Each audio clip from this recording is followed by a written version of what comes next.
Dulce y el amor es una cachiporra de policía, en el 2014. Además de la plaqueta Las cosas que se extinguen, en el 2015, y la serie Mar del Plata 2015 también. Sus poemas figuran en antologías y blogs de poesía. Es hijo de librera y librero él mismo.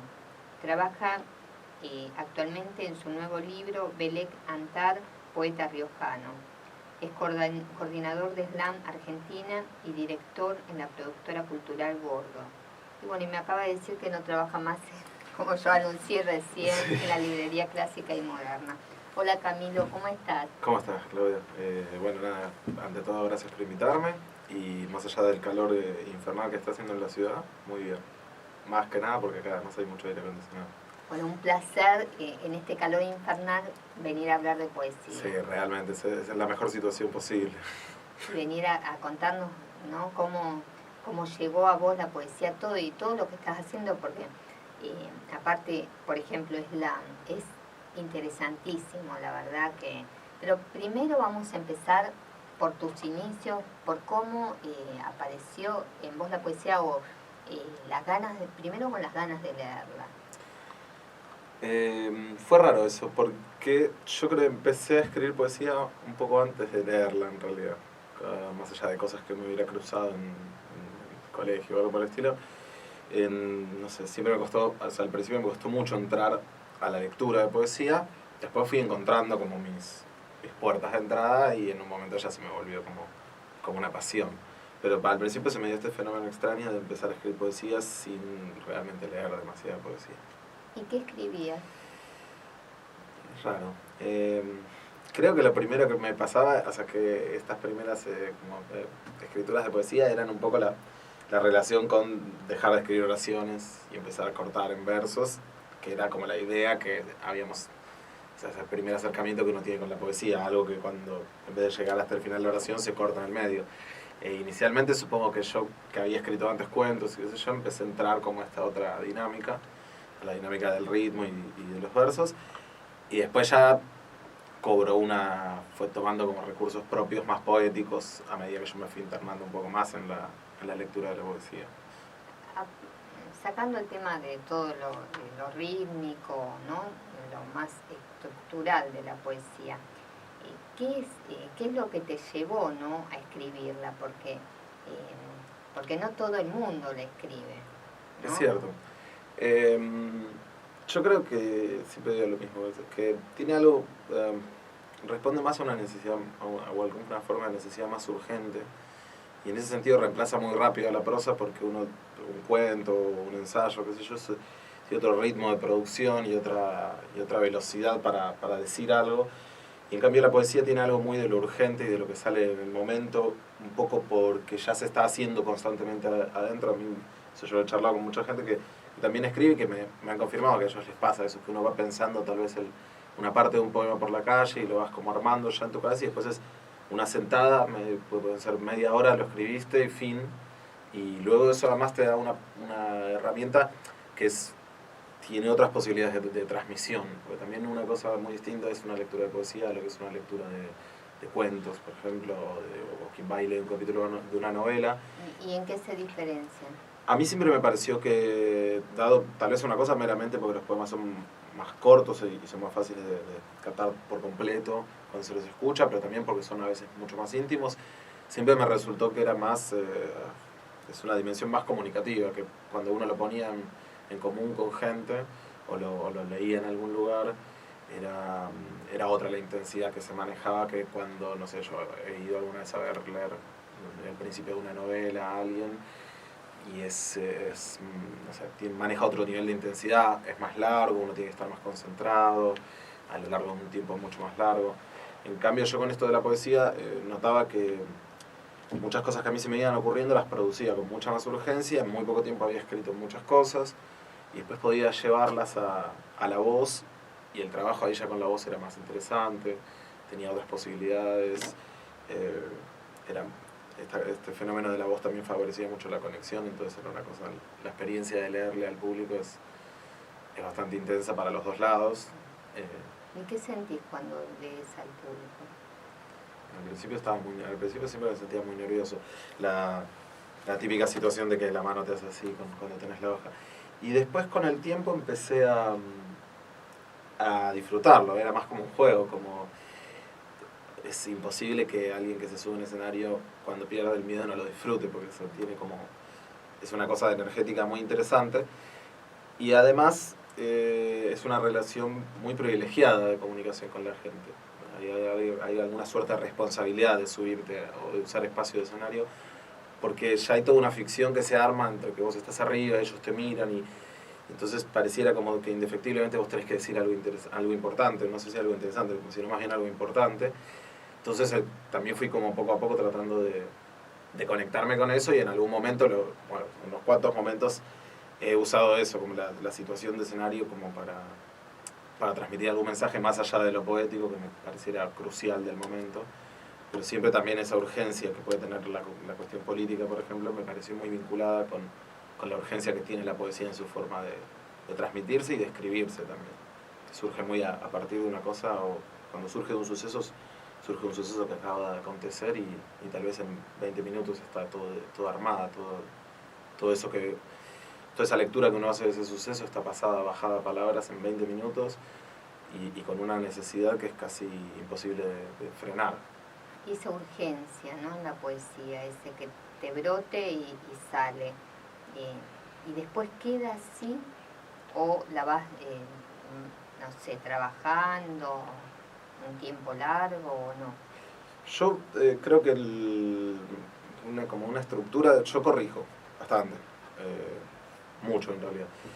Siempre escribo todo de una y después rearmo o corrijo o algo por el estilo. Muchas veces voy con una oración o un verso que se me ocurre o dos versos que se me ocurren y entonces armo todo lo que va alrededor para llegar a eso y entonces después vuelvo a verlo y voy viendo si todo lo que arme alrededor me va convenciendo, pero la relación que establece para mí es una como la primera vez que se lo leo a alguien es a mí, entonces lo escribo y después tal vez tiempo después, una semana después lo vuelvo a leer y entonces ahí ya yo ocupo un poco más el lugar del lector que del escritor, entonces me hago el feedback a mí mismo y ahí corrijo y así un par de veces hasta que lo leo o se lo paso a alguien y ahí después, bueno, vendrán otras correcciones, pero hay un primer momento en que no siento que está terminado hasta que no lo volví a leer un tiempo después y me termina de convencer.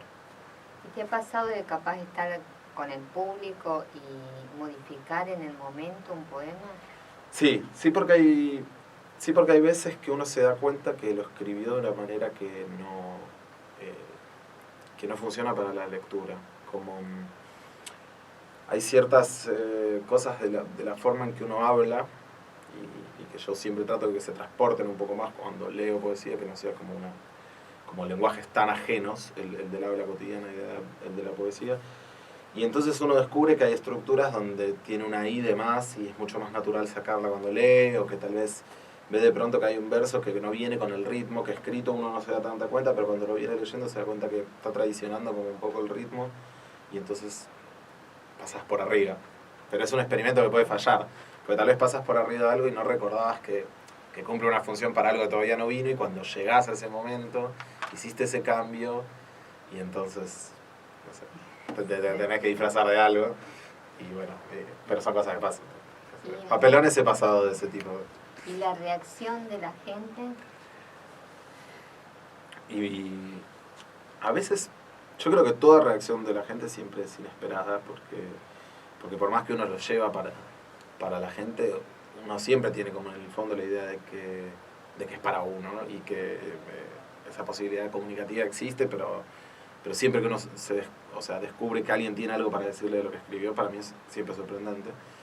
Y sorprendente para bien, gratamente sorprendente. Y me ha pasado muchas veces, eso de que alguien, yo me bajo después de leer y se acercan, el contexto de las lecturas de poesía es bastante ameno, así que, y se acerca y me dice, este texto que leíste no sé qué, me hizo acordar mucho de algo, o hay un texto tuyo que siempre me pienso y no sé qué, o el otro día le dije a alguien de esto, o le leí a alguien no sé qué.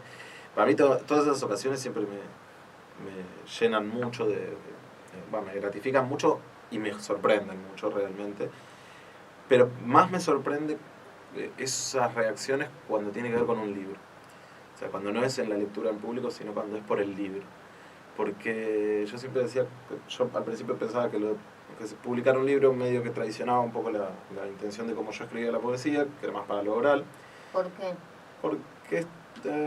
Porque me daba la impresión de que había mucho de lo que yo le aportaba a la lectura que no lograba transportarse al libro. De hecho, cuando hice el libro apunté a una selección de textos que para mí no perdían nada si no estaba yo leyéndolos. Podían ganar algo, pero no perdían nada esencial. Y sin embargo me parecía interesante la idea de que uno se pudiera llevar el libro, no sé, a la cama antes de irse a dormir. Una cosa como un nivel de intimidad que es muy difícil alcanzar en una lectura de poesía, salvo que le estés leyendo a alguien en la cama antes de irte a dormir. Entonces, esa cosa me parecía muy interesante, porque también un lector en la cama antes de irse a dormir tiene las defensas completamente bajas, y entonces es una comunicación muy directa con lo que lee. Muy íntimo. Claro. Y entonces ahí sí, cuando alguien se me acercaba después a decirme algo que les había pasado leyendo el libro, yo podía imaginarme la situación de que él lo había leído en un contexto de muchísima intimidad. Entonces ahí tal vez también me sorprendía muchísimo y me parecía incluso más intenso, porque el escenario aporta mucho de la intensidad de una lectura de poesía. En cambio, la situación de uno solo con un libro tiene menos parafernalia, por así decirlo. Claro. Qué raro, ¿no? Esto que decís que con el tema del libro, me dejas pensando porque que vos sintieras eso, que oralmente lo podías transmitir, ¿no? Y todo lo que vos te proponías en ese poema, y que capaz con el libro no llegara a ocurrir eso, porque lo importante son tus líneas escritas, ¿no? Sí, era un miedo que con el tiempo me di cuenta que era infundado, y que también lo que podía hacer yo era tratar de escribir de forma tal que no hubiera ninguna deuda al salir de la lectura en vivo al texto, es decir, que todo eso que yo pudiera ponerle más de una puesta en juego del cuerpo y de la cosa oral, de alguna manera estuviera en lo escrito. Eso para mí es una de las cosas más difíciles de hacer, y que todavía creo que no la he logrado hacer, pero que es un interés que tengo, tratar de lograr escribir de forma oral, no solo por el registro, sino por ciertos recursos o cuestiones formales que transmitan algo de esa experiencia que se puede obtener mucho más fácil cuando uno lo escucha a quien lo escribió leer. Volvamos ahora al tema de tus comienzos, ¿no? A la infancia. Yo leí que tu mamá librera, ¿no? ¿Cómo fueron poniéndote la literatura tus padres, ¿no? Porque a veces capaz uno como padre trata de inculcar de la lectura así, y no siempre transforma a los hijos en lectores o en escritores. A mí me pasa que tengo como un recuerdo o una fantasía de que a todo el mundo le pasó algo similar a mí, y es de tener mucho acceso muy fácil a los libros y qué sé yo, cosa que sé que no es así. Pero en mi caso, como toda mi infancia está muy signada por ese acceso muy fácil, muy directo a los libros, yo tengo un recuerdo de que para mí era, o sea, como mi madre, por supuesto, me incentivaba, no es que me forzaba, digo que para ella si yo leía, para ella era mucho mejor, ella me leía, además muchísimo, cuando yo era chico me leían, hasta que yo podía leer por mi cuenta, me leían siempre de noche. Pero además había tantos libros siempre en casa, y ella siempre estaba en un lugar, bueno, en la librería trabajando con los libros, y yo podía, cualquier libro que quisiera, le decía traerlo y lo traía. Entonces, qué placer. Sí, increíble, era una fantasía. Yo después ya con el tiempo, cuando llegué a tener que comprar mis propios libros, extrañé muchísimo esa situación, porque era muy curiosa, y porque digo, es esto, no le pasa a nadie, es una situación muy rara, que para mí fue muy normal, pero muy rara. Pero bueno, el asunto es que eso hacía que un poquito nomás de curiosidad para mí ya tuviera como resultado que tuviera el libro. Entonces mi acercamiento a la literatura tuvo mucho que ver con que yo era curioso en general, o sea, con muchas otras cosas también, y esta la tenía muy directa. Mi madre obviamente muy feliz de que yo tuviera curiosidad por la lectura, cualquier libro que yo pedía lo traía, y era una época además, ahora igual están haciendo muchas cosas muy buenas con los libros infantiles, pero era una época que había muy buen libro infantil. Había unas colecciones de libros que eran una cosa muy interesante, unos cruces de libros políticos, muy así, con pensamiento bastante de izquierda, muy infantiles, muy lindos, ilustrados, todos estos libros que se abrían y eran medio como 3D, y todas unas cosas que eran muy de la época, que el mercado editorial infantil estaba así en un boom. Y entonces yo disfrutaba muchísimo cuando era chico, te divertías muchísimo con los libros y después ya fue un pasaje muy natural, porque cuando empecé a estar más grande, los libros para grandes también estaban ahí en casa, y entonces fue una continuidad. Y sí, la verdad lo recuerdo como de esa manera, como muy fácil. Sé que tiene como que es medio fantástica mi historia porque en realidad es raro. Tuviste la suerte. Pero claro, sí, pero para mí es como, incluso a mi hermana le pasó muy parecido. De hecho ella ahora estudia letras y también, ella entró en ponerle más tarde en el vicio de leer mucho, pero también a ella siempre leyeron un montón, y ella lee un montón, y tiene un montón de libros en casa, cualquier libro que quiere, así, a mí. ¿Y tu mamá cuando de repente vio que vos empezaste a escribir? Cuando vio que me empecé a escribir, me enteré que ella escribía, y ¿Vos que no sabías? No sabía, pero que había dejado de escribir. Y de hecho la historia era medio trágica, es como si fuera como una película de Woody Allen. Es como un drama gracioso en realidad, pero era dramático. Pues ella escribió un montón, parece que tenía un montón de cuadernos de poesía y los prendió fuego todos. Ay, no te Y puedo. nunca más volvió a escribir nada. Una historia extraña. Extraño, Sí, realmente. sí. Creo que fue igual, o sea, esto involucra alguna vinculación creo con su historia. Ella se exilió durante finales de los años 70 y creo que cuando se fue de acá prendió fuego los cuadernos o algo así. No sé si esa es la historia exactamente, pero algo por ahí pasaba. Pero sí, fue como... Por un lado dije, claro, esto viene de algún lado, pero por otro lado no podía venir de ningún lado porque eso ya no existía más, o era algo que mi madre negaba. ¿Y no volvió a escribir? No, nunca. Mira qué pena. Sí, igual... Pero y ella cuando de repente vio que estabas escribiendo... Y algo le debe haber removido porque fue el momento en que me enteré de eso también, como me lo contó como un poco también en torno a eso.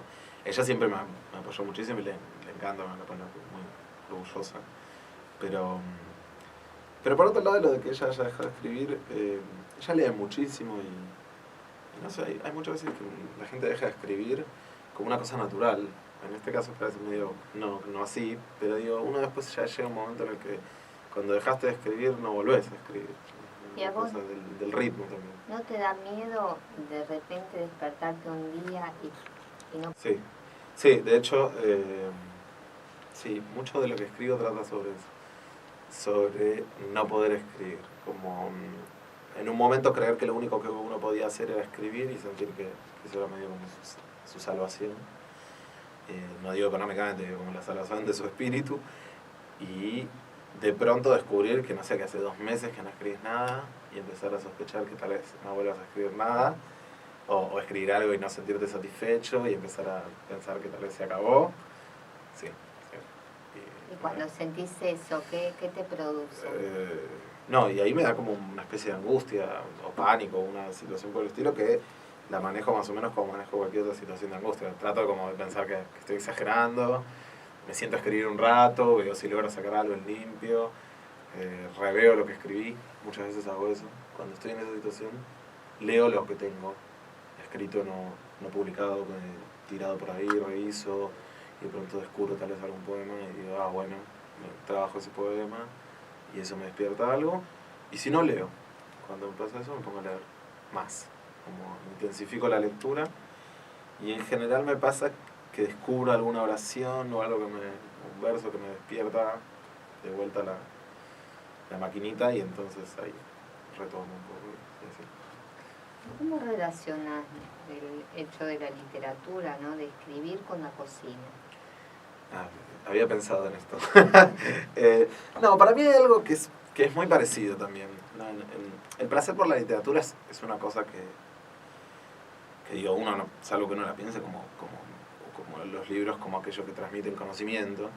Es una cosa que es muy placentera porque sí, digo, no, es como, en algún sentido para mí, es como comer, digo, que más allá de que alimenta, tiene otro tipo de placer adosado que es muy interesante y que no tiene ningún fin más que es simplemente ese, es un fin en sí mismo. En algún sentido me parece que la poesía es un fin en sí mismo porque es bella y porque es disfrutable en sí misma y además es un trabajo con los detalles que es muy parecido en ese sentido. Bueno, se podría estar eso en paralelo, no quiero decir muy parecido porque es una exageración, pero hay un paralelo también como con cocinar que tiene mucho que ver con los detalles, que que una misma cosa puede ser dicha de muchas maneras, y casi que ahí está todo el meollo de la cuestión con la poesía, y a la vez una misma comida puede ser hecha de muchas maneras, y casi que ahí está todo el meollo de la cuestión con la comida, y esta cosa, por ejemplo, como hacía tu abuela, los fideos con estofado. Y bueno, y es estofado, y son fideos, pero mismos estofados pueden ser hechos de muchas maneras, y en esas maneras se cristalizan muchas como cuestiones sentimentales también. Uno pone mucho en la comida, más para quién la hace, cuándo la hace, y uno pone también mucho en la poesía y siempre piensa en alguien, o sea, tiene algún tipo de receptor a veces como ahí flotando o ideal, y se establecen estos diálogos. ¿Podrías vivir sin escribir y podrías vivir sin cocinar? Creo que no, en tanto no lo he hecho hasta ahora. Y no sé, es una proyección que espero no tener nunca que enfrentar en la vida real. Sin cocinar no, sería imposible. Yo cocino todo lo que como, de hecho más o menos el 80% de lo que como. Y sin escribir, por más que este miedo que decías antes vos a mí me ha pasado, yo creo que tiene una forma más tremenda ese miedo, y es que tal vez podría dejar de escribir, pero sentiría que todavía tendría que estar escribiendo. No sé si en algún momento diría, bueno, no voy a escribir más y no me molesta en lo absoluto. Sí, o sea que no, en realidad no podría. Porque si no estuviera escribiendo, creo que sentiría que tendría que estar escribiendo. Por ejemplo, en el caso de Vele Cantar, poeta riojano, son dos poemas que son autobiográficos o que son como más de la intimidad, pero de un personaje inventado, que es este poeta riojano Vele Cantar. Y por ejemplo Mar del Plata o Las cosas que se extinguen tienen como también una cosa, podría ser una cosa íntima, pero más vinculada con algo filosófico, por así decirlo. No quiero decir eso porque no es la idea, pero son más reflexivos que otra cosa. Eso era una cosa que yo hacía cuando escribía, hubo un libro que nunca salió, pero que estuvo a punto de salir, y que era más de ese índole. Yo estaba muy ahí en el momento del fragor de la carrera de filosofía. Cada clase de la que salía con una idea para un poema, y todos trataban sobre cuestiones de filosofía, por así decirlo. Siempre terminaban vinculados con una cosa más íntima. A mí me ha costado mucho durante un largo tiempo desprender el yo poético mío, o sea, y desidentificarme del yo poético de mis textos. Por eso también el ejercicio de inventarse un poeta aparte, porque también uno, si no termina, o esto es lo que a mí me pasó por lo menos, termina hablando mucho de uno y hablando muy poco de la poesía, o sea, o produciendo muy poca poesía, especie que tiene como su vida propia, y es algo que no quería que pasara. Entonces esta excusa me permitió como hacerle trampa a mi necesidad de estar siempre hablando de algo más personal, inventando que yo era otra persona. ¿Y ese libro cuándo lo vas a sacar? Mira, ese libro tiene una historia graciosa, porque primero fue este experimento. Dije, bueno, voy a hacer unos poemas de un poeta que le voy a inventar una biografía, le voy a inventar toda una cara, todo eso. Esto lo pueden buscar en Facebook, está la página de este poeta. Y un poco era para molestar, otro poco era por las posibilidades de la recepción de algo que no se espera, de algo que uno no cree que es los poemas de Camilo. Si me conoces, por ejemplo, y si no me conoces, bueno, lo mismo, pero digo, entonces que era más del orden de la recepción de algo raro, los poemas de un tipo turco que se había ido a ir a La Rioja, que podía tener un registro más serio, porque era un tipo que era más grande y era de otra época, y podía tratar temas raros, como no sé, él era aviador supuestamente, y porque su padre había sido aviador. Y entonces todo eso me dejó a mí la posibilidad de empezar a producir estos textos, y los empecé a poner en Facebook, a compartirlos en Facebook, y a la gente les gustaba. Y llegó el punto de que se comunicó conmigo alguien pidiéndome saber si yo era un heredero de él o algo por decirlo, y si tenía el único libro que se había publicado según la biografía que yo había inventado. Porque si era así, él quería sacar un fondo de La Rioja, de la Municipalidad de La Rioja, para publicarlo, no sé qué. Claro, a lo cual yo le tuve que decir, mirá, no, la verdad que esto es mentira, es un juego. Bueno, y eso hizo que no se publicara por esa vía. Y entonces, a partir de esa situación, dije, bueno, no, voy a armar un libro, Vele Cantar, poeta riojano, va a tener la biografía falsa, va a explicar tal vez el proyecto o por qué, un prólogo donde yo cuente por qué, y va a tratar efectivamente sobre el autor. Y entonces dije, voy a agregar unos textos, voy a voy a tratar de componer al autor más a través de algunos poemas más. Entonces ahí retomé lo que estaba haciendo y ahora lo estoy tratando de terminar, de cerrar. Mira qué bueno. Sí, idealmente sería para este año. Hay que ver cuándo, cómo y dónde. Pero sí, a partir de que lo termine, mi idea es sacarlo este año. ¿Tenés alguna editorial? Tengo algunas en mente, pero primero quiero terminarlo, también para ver cuál es el resultado real del libro, a ver a dónde tendría que ir. En parte, cuando me llegó este anuncio, me encantó la idea, o sea, pensé en la idea de seguir con la mentira hasta el final. Después me di cuenta que podía llegar a ser un problema y de que además nada, o sea, no se podía hacer lo que él pretendía, porque tenés que ser heredero, hay que presentar papeles, como digo, no era posible presentarse para el subsidio, pero me pareció una idea muy graciosa que la provincia de La Rioja rescatara la obra de un riojano que nunca existió. Bueno, una buena señal para sacarlo al libro. Sí, sí, bueno, claro, eso fue un poco también el estímulo. Contanos acerca del slam. Sí. Primero vos, ¿cómo te conectaste con este movimiento, ¿no? Y todo lo que están haciendo. Bueno, yo fui porque al primero que se hizo,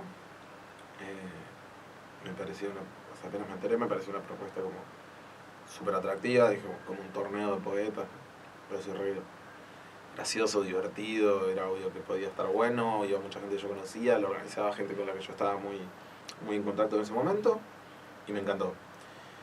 Y fue una situación muy rara, porque creo que esto fue el 2010, esto se hacía en una casa cultural que hay en Villa Crespo, que es muy conocida, que no puedo decir ni nombre ni dirección por motivos de factibilidad de clausura, como ocurre en muchos de estos lugares, pero que nada, en ese momento tenía muchísima actividad, y yo fui, de pronto era, frente a las lecturas de poesía que no estaba acostumbrado, que tenía 15 o 20 asistentes, había 100 personas, y todo el mundo estaba con una actitud de escucha muy atenta, porque esto tenía un ritmo rapidísimo, cada poeta subía y leía durante 3 minutos. Las reglas del slam son esas, uno lee texto propio, 3 minutos y 20. Justamente la idea es generar esta dinámica y que haya muchísimas voces una tras otra, y eso además a uno lo condiciona en la producción a veces, pero eso no creo que sea vital, pero bueno, eso condiciona la producción. Entonces, esto se empezó a repetir, y mucha gente le empezó a pasar algo parecido a lo que me pasó a mí, que es, empezabas a escribir un poco planeando esta ocasión. Resultado de eso fue este primer libro que saqué, y muchas de las cosas, una especie como de reactivación. Yo estaba medio trabado y me puse a escribir un montón. Eso mismo le pasó a un montón de gente que conozco que se vinculó con el slam. Esto lo digo, pero tal vez me adelanto, estoy como participando en una conversación que ya existe y que últimamente se da, que es sobre el slam y cuál es su relación con la poesía estrictamente, y con esta forma tan rara de los ciclos del slam, que, bueno, nada, hay muchos detractores, por así decirlo, y hay muchos defensores.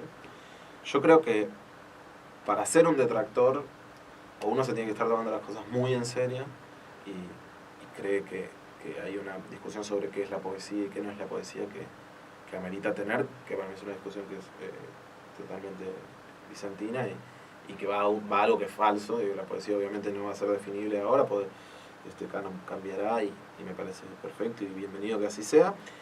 O uno se lo está tomando muy poco en serio, pues no se da cuenta la profundidad y el alcance que le ha dado también a muchas voces y a muchísimos poetas, y a la lectura de poesía, con cierto ayornamiento, una dinámica más rápida, que le ha permitido estar en muchísimos espacios de difusión muy grandes, plataformas muy grandes donde se lo ve mucho a tal vez gente que antes tenía que estar en pequeños centros culturales donde los veían 15 personas. Ahí un poco también se hila con todo esto, con la otra parte de lo que yo ahora estoy haciendo, que es trabajar con esta productora cultural que tenemos con un amigo, con Sebastián Kirchner, que tiene que ver con esta idea de que en la actualidad el productor es una figura clave porque hay mucho y hay muy poco espacio, y entonces uno tiene que hilar la posibilidad con el contenido, y estás todo el tiempo tratando de darle la mayor cantidad de espacio a la gente que vos sabes que trabaja bien y que te gusta lo que hace, o que están trabajando mucho para difundir lo que hacen, y entonces esta idea del slam y que comparte la productora es todos los espacios donde podamos difundir algo que nos parece interesante, que es más o menos lo mismo que estás haciendo vos acá, ocuparlos con toda la posibilidad que se pueda y con todo el material que llegue, que a nosotros nos encantan millones de cosas que se hacen ahora y con lo que se está haciendo ahora, y darle también ese espacio a las voces más nuevas, a los formatos más nuevos, y a toda la gente que esté trabajando actualmente realmente en esto, que como te digo, un poco para mí la sensación es que ahora todo se consigue tan fácil, digo, es más fácil acceder al arte de lo que es producirlo, por así decirlo. Entonces hay muchísimo y la gente se pierde o incluso se tapan todas las cosas entre sí, y entonces es cada día más importante tener acceso a la plataforma de visibilización más grande que puedas. Entonces el slam, la verdad, ha llegado a ser el año pasado, o sea, un slam para 2.000 personas. Sí, algo. Me saco el sombrero frente a eso. Grandioso. Claro, digo, uno puede quejarse, digo, en ningún lugar con esas posibilidades, o sea, o alguien no puede ser que no se dé cuenta que un lugar que da esas posibilidades puede generar muchas cosas que a uno no le gusten en contenido, pero si llega ahí un contenido que te gusta va a tener una cantidad de posibilidades que no tiene tal vez de otra manera. Y en ese sentido digo que para ser un detractor hay que estar tomándolo eso muy poco en serio, porque es no ver los resultados que tiene a ese nivel. Después si a uno le gusta más la poesía más seria, menos seria, ni siquiera es una restricción propia del slam. O sea que se trabaja mucho con el cuerpo, se trabaja mucho con la voz, porque también está esta cosa de una cosa es leer para 200 personas, otra cosa es leer para 5. Entonces hay un compromiso, una necesidad de trabajar más esas dimensiones, y también porque en la actualidad se ha tomado, gracias a Dios, bastante más conciencia de la relación con el cuerpo, y eso ha ido impregnando muchas de las áreas del arte, y en la poesía no fue un lugar al que escapó. A los encuentros va mucha juventud, ¿no? Sí, va mucha gente muy joven, además. Van muchos chicos que están empezando tal vez a escribir, y que ahí sí para ellos el slam tiene una función increíble o una posibilidad increíble, que es que se los toma en serio a todos, y a su vez no. Entonces uno puede ir sin miedo a mostrar lo que quiera, y además la gente que se engancha con la dinámica, se los incita a que ellos produzcan eso mismo en sus círculos, armen sus propios slams en los colegios, en otras provincias. Ahora la red, nosotros lo que coordinamos es la red de Argentina, y la red de Argentina tiene un slam en Mendoza, un slam en La Rioja, un slam en Santa Fe, un slam hay por todo el país. Y ustedes coordinan esa red. Claro, y bueno, la verdad es que para los chicos, por ejemplo, es increíble porque los acerca a la poesía con mucha menos solemnidad, lo cual les permite estar mucho más tranquilos y abrirse fácilmente, y luego los pone a trabajar, porque esta cosa de participar constantemente los lleva a tener que estar escribiendo, y luego los pone en contacto con otras voces, y si el objetivo es poner en contacto a la gente con la poesía, para mí eso se cumple. Y aparte lo importante, ¿no?, es que la poesía se abra. Eso seguro, por eso es raro todo este tipo de discusiones a veces dentro de un ambiente que tendría que ser bastante más abierto a casi todo.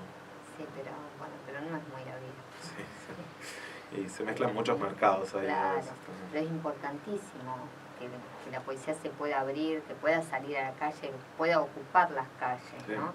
Y que puedan participar desde chicos hasta gente grande, porque eso no, todo es poesía. Contanos cómo la gente se puede conectar con vos por este tema del slam. Mira, para slam de por sí pueden escribirme a mí, que en Facebook me van a encontrar como Camilo Ye. Mi apellido es bastante infrecuente, así que soy el primero que te va a salir seguro. También pueden conectarse con Slam, hay una página Slam Argentina, ahí hay información. En breve se está abriendo una página más atractiva en internet, donde hay mucha más información. Vos te puedes anotar y hay calendario y te van avisando y qué sé yo, hay videos, hay de todo para ver. De todas maneras, todo esto lo pueden buscar también en YouTube. Slam está lleno de videos porque se ha hecho mucho registro audiovisual. Y incluso eso mismo, pueden buscar una película que es muy interesante sobre el slam, que se hizo sobre los primeros 2-3 años del slam, que se llama Silencio, la palabra vuelve a tomarlo todo, que es un poco esta misma idea que vos decías.